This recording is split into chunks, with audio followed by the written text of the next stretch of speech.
আসসালামু আলাইকুম ওরহমতুল্লাহ। আজ আমরা জান্নাতুল ফেরদাউস লাভের 7টি আমল জানব ইনশাআল্লাহ। প্রত্যেক ধর্মপ্রাণ মুসলিম মৃত্যুর পরবর্তী জীবনে জান্নাত বা শান্তি প্রত্যাশা করেন, আর জান্নাতের সর্বোচ্চ স্তর হল জান্নাতুল ফেরদাউস।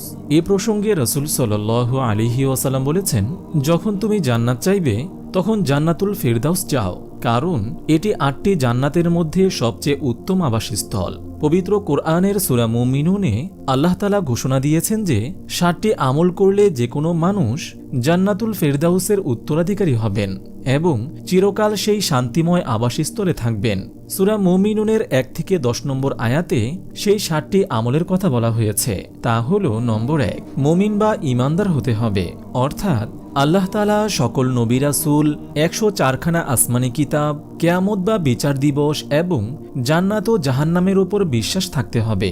নম্বর 2, খুশু বা আল্লাহ তাআলাকে হাজির নাজির জেনে নিয়মিত 5 ওয়াক্ত নামাজ আদায় করতে হবে।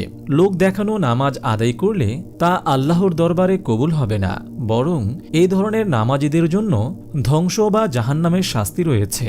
নম্বর 3, বেহুদা, অনর্থক বা অপ্রয়োজনীয় কথা ও কাজ থেকে বিরত থাকতে হবে।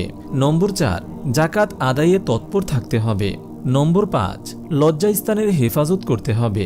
রাসূল সাল্লাল্লাহু আলাইহি ওয়াসাল্লাম বলেছেন, যে ব্যক্তি নিজের জিহ্বা ও লজ্জাস্থানের হেফাজতের দায়িত্ব নেবে, আমি তার জান্নাতের দায়িত্ব নেব। নম্বর 6, আমানত রক্ষা করা। রাসূল সাল্লাল্লাহু আলাইহি ওয়াসাল্লাম বলেছেন, প্রত্যেক ব্যক্তি দায়িত্বশীল এবং প্রত্যেকে তার দায়িত্ব সম্পর্কে জিজ্ঞাসিত হবে। একজন ঈমানদার ব্যক্তির কাছে বড় আমানত ইসলাম। এছাড়া অর্থ সম্পদ, সন্তান, স্ত্রী, জ্ঞান ও শিক্ষা সব কিছুই আমানত, আর সব আমানতের যথাযথ সংরক্ষণ করা ঈমানদার ব্যক্তির জন্য কর্তব্য। নম্বর 7, সালাতে যত্নবান হওয়া। উপরের খুশুর আলোচনায় সালাত শব্দ একবচনে বলা হয়েছিল, আর এখানে বহুবচনে সালাত সমূহ বলা হয়েছে। উভয়ের মধ্যে পার্থক্য হচ্ছে এই যে, সেখানে লক্ষ্য ছিল মূলত সালাত, আর এখানে পৃথক পৃথকভাবে প্রতিটি ওয়াক্তের সালাত সম্পর্কে বক্তব্য দেওয়া হয়েছে। সালাতগুলোর সংরক্ষণের অর্থ হচ্ছে সে সালাতের সময়ের ব্যাপারে সচেতন, সালাতের নিয়মকানুন, আরকান ও আহকাম, প্রথম ওয়াক্ত, রুকু সেজদার প্রতি সচেতন। মোট কথা, সালাতের সাথে সংশ্লিষ্ট প্রত্যেকটি জিনিসের প্রতি পুরোপুরি নজর রাখে।